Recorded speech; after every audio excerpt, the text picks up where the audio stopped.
শারীরিক অবস্থা উন্নতি হচ্ছে, এটা কি আমরা বলতে পারি যে দেশে ফেরারও একটা সময় হচ্ছে খুব শীঘ্রই? উনি দেশে ফেরার জন্য অত্যন্ত উদ্গ্রীব। উনি যেহেতু দীর্ঘদিন উনি কারারুদ্ধ ছিলেন স্বৈরাচারের মানে ষড়যন্ত্রমূলক মিথ্যা মামলায়, কাজেই উনার আপনাকে কয়েকদিন আগেও আমরা বলেছি যে ওনার বেশ কিছু পরীক্ষা আমরা করিয়েছি যেগুলো এখানেও সম্ভব হয় নাই, সেগুলো ওনারা করিয়েছেন। সেগুলোর রিপোর্ট কিন্তু কয়েকটা আমরা এখনো আজকেও পাইনি। কাজেই সেগুলো সব পাওয়ার পরবর্তীতেই সিদ্ধান্ত হবে যে উনি কত দ্রুততার সঙ্গে বাংলাদেশে ফেরত যাবেন। তবে উনি বিদেশ এখানেও যেমন উনি নিজের আত্মীয় স্বজন বিশেষ করে ছেলে এবং দুই ছেলের যে সহধর্মিণী অর্থাৎ ছেলের বউ আছেন, নাতনিরা আছেন, তাদের সাথে যেমন থাকতে উনি আগ্রহী এবং উনি দ্রুততার সঙ্গে কালকেও উনি বলতেছিলেন চলো আমরা দ্রুত বাংলাদেশে ফেরত যাই, দেশে আমাদের জন্য ভালো। কারণ উনি সবসময় বলতেন আমার সর্বশেষ ঠিকানা হচ্ছে আপনারা হচ্ছেন বাংলাদেশের মানুষ। কাজে দেশনেত্রী দেশে ফেরত যাওয়ার জন্য অত্যন্ত আগ্রহী। আমরা আপনাকে সবসময় পাবো না। সবচেয়ে প্রশ্ন হলো সবার ইয়ে থেকে দেশের মানে কোটি মানুষ অপেক্ষা করেছেন, তারেক রহমানের প্রতীক্ষা রয়েছেন। আমরা কি আপনার তো আমাদের ফ্যামিলি খুব কাছের মানুষ, মা এবং ছেলে দুজনে কি একসাথে দেশে ফেরার কোনো সম্ভাবনা রয়েছে কিনা? জনাব তারেক রহমান যদিও আপনি মনে করতে পারেন যে ইউকে লন্ডনে আছেন, কিন্তু সত্যিকার অর্থে বাংলাদেশের মানুষ জানে, বাংলাদেশের সকল, খালি শুধু বিএনপি নয়, বিএনপি অঙ্গ সহযোগী সংগঠন শুধু নয়, বাংলাদেশের সাধারণ মানুষ এবং অন্যান্য দলের রাজনৈতিক নেতা কর্মীরা পর্যন্ত জানে যে তারেক রহমানই গণতন্ত্র পুনরুদ্ধারের জন্য বিগত দীর্ঘদিন যাবৎ নেতৃত্ব দিচ্ছেন এবং এই মুহূর্তেও বাংলাদেশে গণতন্ত্র পুনঃপ্রতিষ্ঠার যে আন্দোলন সেখানে নেতৃত্ব দিয়ে যাচ্ছেন।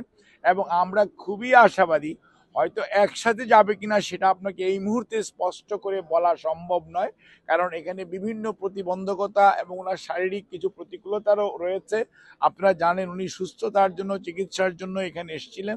সব কিছু মিলিয়েই পরিস্থিতিই বলে দিবে কখন উনি ইনশাআল্লাহ ফেরত যাবেন এবং আমরা খুবই আশাবাদী অতি দ্রুত জনাব তারেক রহমান আমাদের ভারপ্রাপ্ত চেয়ারম্যান বাংলাদেশ জাতীয়তাবাদী দল ইনশাআল্লাহ বাংলাদেশে ফেরত যাবেন।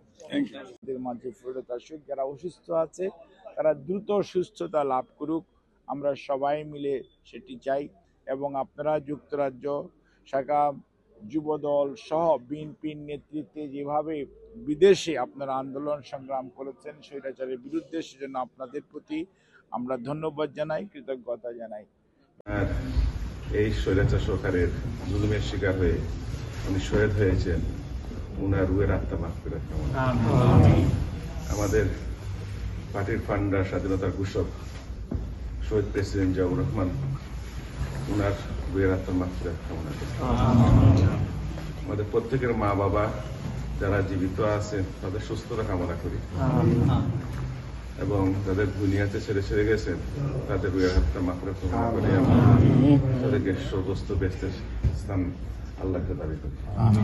আমাদের মধ্যে উপস্থিত আছেন ডক্টর জাহেদ সাহেব এবং ইউকে বিএনপির প্রেসিডেন্ট সেক্রেটারি, সাবেক প্রেসিডেন্ট শাইস্তা ভাই, তরমুজ ভাই, হামিদ ভাই, স্বেচ্ছাসেবকদের সেক্রেটারি, যুবদের নেতৃবৃন্দ, অনেকে উপস্থিত ছিলেন নেতৃবৃন্দ, সবাই উপস্থিত, সবার নাম তো বলা যায় না উচিত। আমি দোয়া চাইব যে সব প্রত্যেকে একজন আরেকজন দোয়া করি। আন্দোলন সংগ্রাম করতে গিয়ে অনেক মানুষ নিহত হয়েছে গণতন্ত্র পুনরুদ্ধারে, তাদের রুহের আত্মা মাগফিরাত কামনা করি। আলহামদুলিল্লাহিল্লাযী হাদানা লিহাযা ওয়া মা কুন্না